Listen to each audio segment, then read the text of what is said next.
afternoon. My name's Cruz Nava, as you guys know. I've been working here total 10 years. I've been an LPN for 7. Today I'm going to demonstrate how to take a blood pressure, what the numbers mean, what some medications are to help you guys reduce your blood pressure, and we'll go from there. Blood pressure, an abnormal blood pressure is a silent killer. You don't know if you're going to die of a stroke, heart failure. It could lead to many more diseases. An abnormal blood pressure, it's very, very hard on your body. A normal blood pressure is vital to life. In the mornings, girls come in. Before they give you your morning meds, some of you guys get your blood pressure taken in the morning, some get taken in the afternoon. If not, most of you guys get taken twice a month. This is just to measure how well your antihypertensives are working. So you feel that pump, the cuff, pumping. You feel like your arm's going to fall off. They're taking your blood pressure. Yeah, I know. I hate this. The vital signs, Oh, God. they're normal. You have to get them every doctor visit you go. You have to have it. You have to know how well your heart is pumping, your pulse, your vital sign, temperature, everything. It's just one of the vital signs. You have to have it. You can't get out of the pumping or a manual cuff or automatic cuff easier. According to the Centers of Disease Control, 1 out of 3 Americans has high blood pressure, and they don't know about it, or it's not controlled. It is a leading disease for deaths in America. It's a silent killer. It is a silent killer. That's what they call it. Yep, that is exactly right. It is a silent killer. I'm going to give some examples of some medications that you guys are on. Most common for you guys is Lopressor. It's a beta blocker. It blocks the effects of the hormone epinephrine. Epinephrine, adrenaline, makes your heart rate go up. By blocking adrenaline, it makes your heart rate decrease, therefore decreasing your blood pressure. Lasix is a diuretic. It gets rid of your salt. Wherever your salt goes, your water goes. So by relaxing the vessels, decreases your pulse, therefore decreasing your blood pressure also. Norvasc is a calcium channel blocker. It decreases. The calcium has a positive charge. If you get too much positive charge, your number goes up. You have to have a negative 70 for it to trigger heart rate to go. So it decreases the calcium for you to calm your heart and then decrease your blood pressure. There are about 11 categories of antihypertensive according to the heartline.org. So these are just a few, and these are very common for you guys at your age.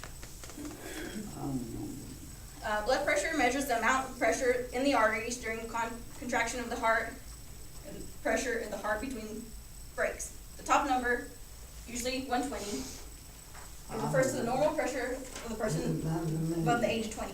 120 refers to the systolic blood pressure, which measures the pressure of the blood in the arteries. 80, the diastolic, which is the bottom number, which I remember with the D, diastolic down. It measures the pressure in your heart at rest. So on the handout, there's a range according to age. Most of you guys will be in the bottom range. So anything above the diastolic blood pressure of 91 and above the diastolic blood pressure of 140 or systolic blood pressure of 147 is high for you guys. And then at the bottom here, just says something to keep your good blood pressure. Exercise often. Come to exercise. Sleep enough. Get at least your 8 hours of sleep. Visit your doctor often. For here, he comes every week. Eat fruits, vegetables, fish, drink plenty of water, and eat wheats. Avoid salt. Obviously, the ones in here that do have high blood pressure are on a low sodium diet. Decrease trans fats, oils. Decrease smoking.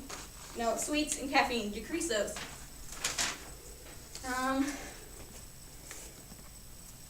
Having abnormal blood pressure can lead many complications of disease. It could cause arteriosclerosis, which is the hardening of your arteries. That's bad. Could lead to stroke, heart failure. It could lead to diabetes. So it's really important to have a normal blood pressure. And of course, blood pressure. Having high blood pressure is asymptomatic. You don't know you have a high blood pressure. Therefore, it's a silent killer. All right, now I'm going to demonstrate how to take a manual blood pressure cuff. Refer to my poster over here. I have a little funny, are you sure this is the way you take your blood pressure? Yeah, around the guy's neck. She's pumping it around the guy's neck. I'm sure a few of us have tried that or She wanted to must- try that on our husbands. She must be married. Yes, Or I on some of the am. redheads. I'm not an artist, but I did draw this arm. The red arrow referring to where the stethoscope will go to measure the blood pressure, the cuff, and then the stethoscope itself. Very good. You want to be the guinea pig, or I could get Kathy over here.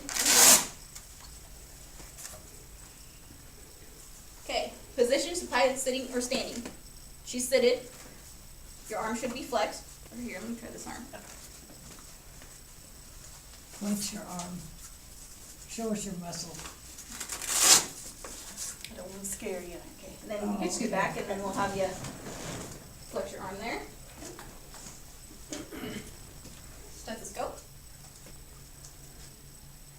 Okay, you wrap the cuff around the upper arm, as I did. Ensure the cuff is appropriate size. There are cuffs for infants, children, and adults. I would lightly press my stethoscope on the brachial artery. I would inflate to approximately 180. What do you usually run? Mine usually is probably about that, and sometimes it's a little high, but yeah. Okay. And then you would release every 3 seconds. Okay, the first knocking is going down, right? Usually you could tell on the needle too if you watch it. The first knock, that's your systolic. Okay? When you stop hearing it, that's your diastolic. I've been a nurse 7 years. When I did my checkoffs, the teacher had a stethoscope with 2 ear connections. So whatever I was hearing, she could hear. So it took practice. And like, if you have hard hearing, there's special stethoscopes, increase the volume. So, let me demonstrate then.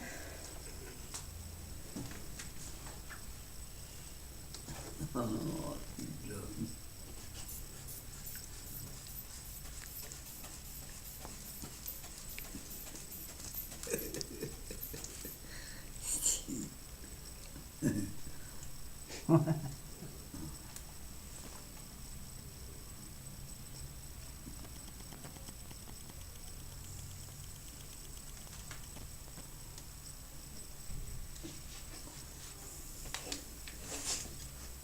Got 142/86.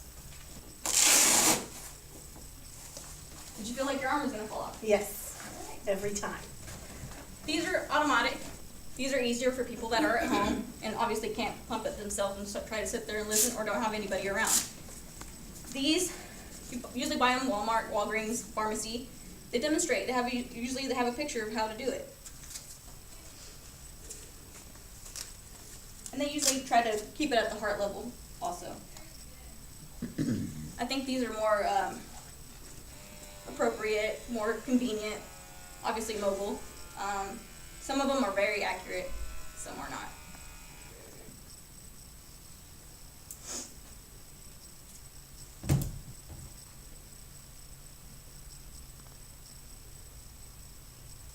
Still pumping?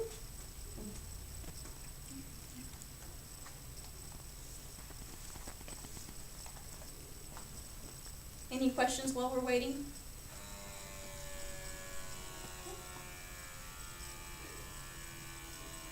Your cuff's not gonna work.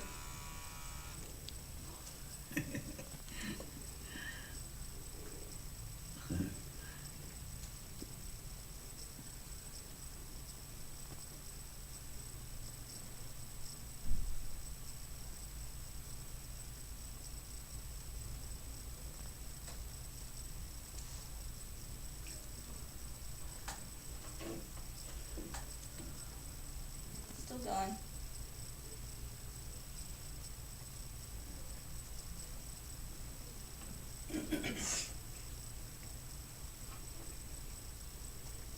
Okay. 136/86. I was 144/86. This is pretty accurate. Well, I think that's it. I think that's the end of my shift, or at the end of my speech. Any questions? My references are, I used Mayo Clinic, which is a very good website, heart.org, heartline.org. I got this picture off of, obviously a cartoon on Google. Chart on there, it's off of bloodpressures.com. And And how to take the steps, I got it off of checking blood pressures at home, pays off. It's through Harvard. So, and that's it for my speech. Thank you.